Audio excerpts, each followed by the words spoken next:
Am I the bad guy for not allowing my sister-in-law's husband to stay in the bridal suite while we were getting ready?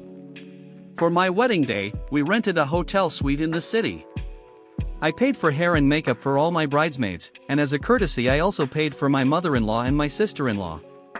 I'm not close to my sister-in-law, but she's very close to my husband, so I included her.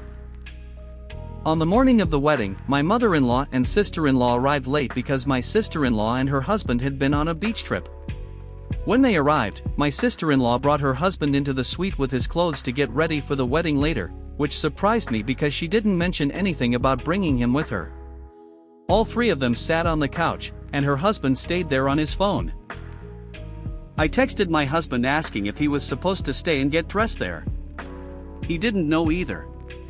I told him this was meant to be a women-only space, since all of us were wearing robes that open easily and our underwear was visible.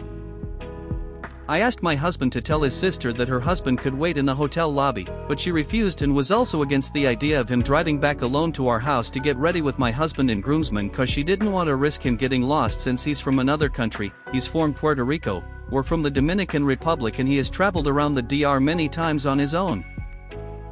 She got upset and tried to leave, but the hair and makeup artists convinced her to come back since it was already paid for. She got her hair and makeup done, and then all three of them left anyway and waited in the lobby.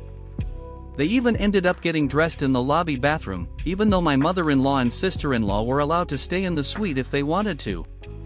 My mother told me privately that she thought it was rude to bring a man into a room where only women were getting ready. So, am I the bad guy for not allowing him to stay there? Was I being inflexible? She was clearly very upset about the whole thing, and understand maybe she didn't want to have him sit alone for hours in the lobby while we were getting ready, but I didn't know what else to do. Let me know what you think in the comments below.